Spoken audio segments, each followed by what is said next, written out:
Hey everybody, Mark from Rams up here, coming at you with my recap of the Rams Raiders preseason game and the score you're seeing there. It's not a typo. You're not looking at a recap of last week's game. Same score as last week. Rams fall 34-17 this time to the Raiders.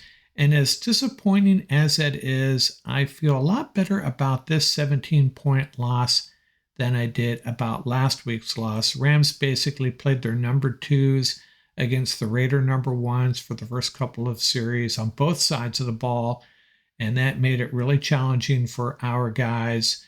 Rams made some plays, at least for a while. I felt like against the Chargers, they were really scratching and clawing just to hang into that game. And in this game, they made some plays, especially in the first half, and then kind of got away from them late in the first half, early in the second half.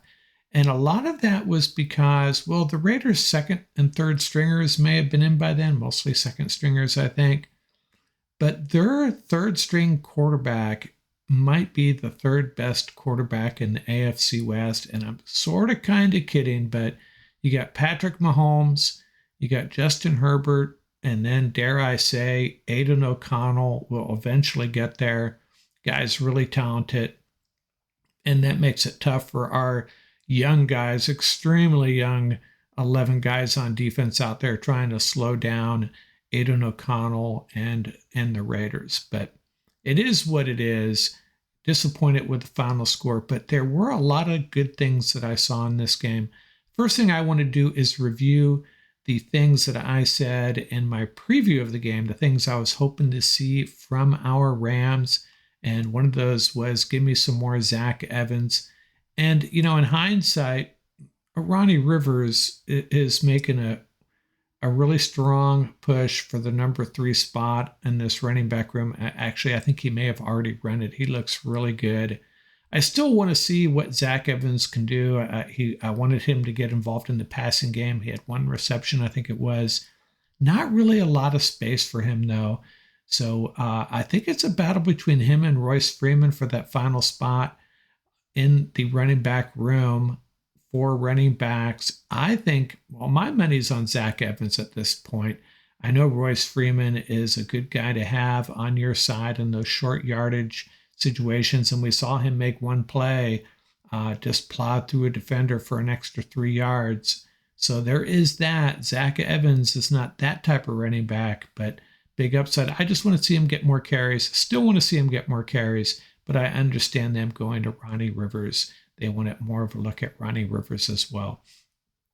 I wanted Tanner Brown to hit a 40-plus yard field goal. Didn't really have the opportunity, but he looked solid other than that.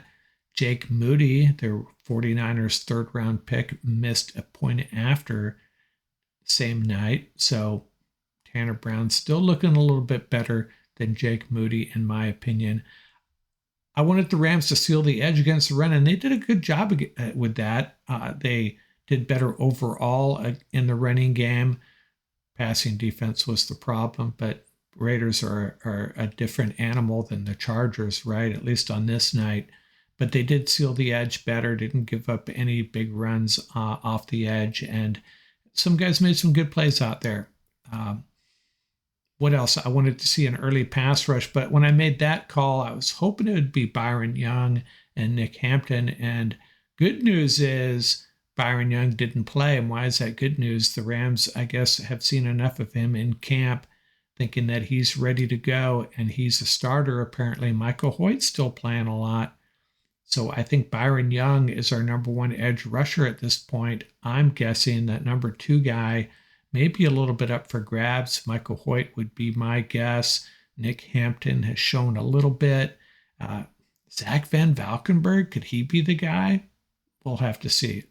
O'Shawn Mathis still dinged up and not playing. I identified some bonus things I wanted to see. I wanted to see Stetson Bennett play the whole game, and we almost did. Now, I see a lot of things I like with Stetson, but he just needs more time, more snaps. That interception he threw late in the first half. Hey, it may have been Tyler Johnson's fault. Who knows? Well, the coaching staff knows, but they're not going to tell, right?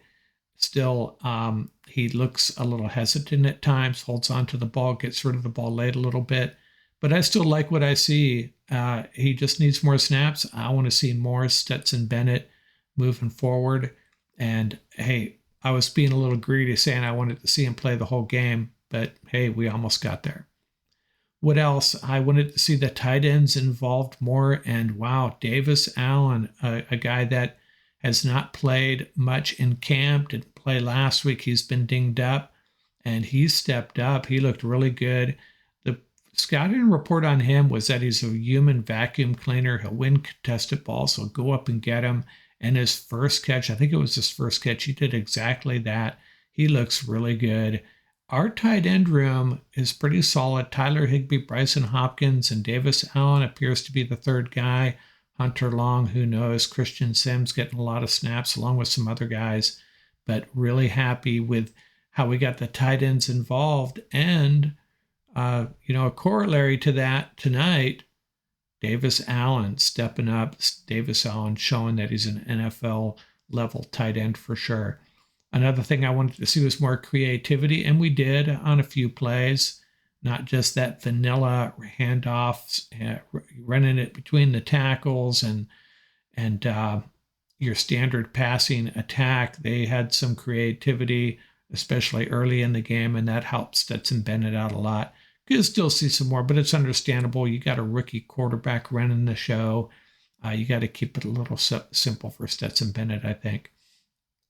Now, another thing I wanted to see was more playing time for Tanner Ingle, and I did not see him until the fourth quarter, and maybe that was a disservice, my request anyways, a disservice to guys like Quindell Johnson and Rashad Torrance. They both had their moments, as did some other guys in the secondary we'll talk about in a minute.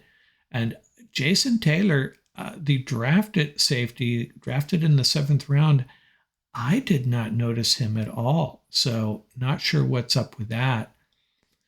And I'm really confused about our secondary. I mean, after the start, John Johnson was out there playing first couple series. Now that could just be because they want him they want to get him some game time in this Rams system, get him synced up again with what Raheem Morris expects of his safeties. Your guess is as good as mine. I really don't know, but I was surprised to see him at all.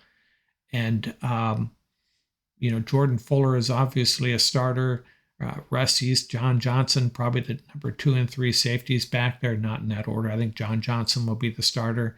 And Quentin Lake is going to be making plays all over the field on special teams and being used in certain situations. After that, man, I don't know what the Rams are thinking with these other safeties. I thought Tanner Ingle had made a step up last week, and then he barely plays this week. So, that bears watching. Now, what did I like? Otherwise, the offensive line played better for the most part, I thought. And did you hear Andrew Whitworth? He gave it away early, mentioning that, hey, no boom, he'll be at guard come day one. He just needs to get healthy. And then later on, I think I'll quote him pretty accurately here. He's one of the best 5 offensive linemen we have. There's no doubt about that. And he'll be starting at right guard. So that's an interesting development. Some of our insiders had suggested that's Tremaine Ankram's job. And I got caught up in that a little bit, thinking that maybe Noteboom's on the trading block. So we'll have to see how that develops. But right now it looks like Lyric Jackson, Steve Avila. I heard Brian Allen was tearing it up against the Raiders in the joint practices. So maybe he wins that center job. Then you got Joseph Noteboom and Rob Havenstein. We'll have to see. I'm not counting out Coleman Shelton yet, but that's the educated guess I would make right now. And how about Tre Tomlinson? We nailed this pick. Everybody passing on Tre Tomlinson because of his size. And I don't know, man. I'm watching this guy and thinking he is a terrific football player. Glad he's on our team. He is a hustler, plays with a little bit of a mean streak, flying around, making plays. Tre Tomlinson is going to be an impact player for this defense one day very soon. And I already mentioned Quentin Lake. I thought Cameron McCutcheon had a good night. He's a bigger cornerback, a guy that something we kind of lack on the outside there. So he's got a shot at making this team. Last week it was Jordan Jones. This week it's Cameron McCutcheon. So there's some battles going on. Zach Van Valkenburg, I already mentioned him once. He had a very good night. Ronnie Rivers, great game. And Ethan Evans. We have a great punter. I feel very confident saying that. He had a 65-yard punt. He had a couple other boomers that pinned the Raiders back. He is a solid punter. He had one kick that maybe was a little lacking, but overall, Ethan Evans is the real deal. What concerns me? Well, Logan Brust played better, but that rolled ankle concerns me because if he is playing better and the Rams are counting on him, as Whitworth suggested, he's our backup right tackle. If he goes down for any amount of time, you got Warren McClendon's going to have to step up, which could be okay. Again, we got a lot of options there, but concerned about his health and his ability to play, to be our number one backup at that right tackle position. And I was really concerned with just this inability of the defense to get off the field at a number of times during this game. It was second and third stringers. I realize that, but still, you want to see better from our guys than that. And I think Raheem Morris was expressing some frustration as well. He was feeling it just like we were. I think our kick coverage is a little bit lacking. I do not feel comfortable at this point. Ethan Evans is booming the kicks and Tanner Brown is fine on his kickoffs, but I don't know. I'm a little nervous at this point with our coverage units. We need to improve there. And of course, we had a cornerback that had a really bad night. He's had two really bad games. Tamarcus Davis out of Arizona State. I think he really hurt his chances of making this team. Not really a concern because I think he's pretty far down the depth chart, just an observation. Some other notes, AJ Akuri and Quindle Johnson, first time Akuri played. He didn't play last week, and Quindle Johnson, first time he's really made a play. Again, I don't know where Jason Taylor was.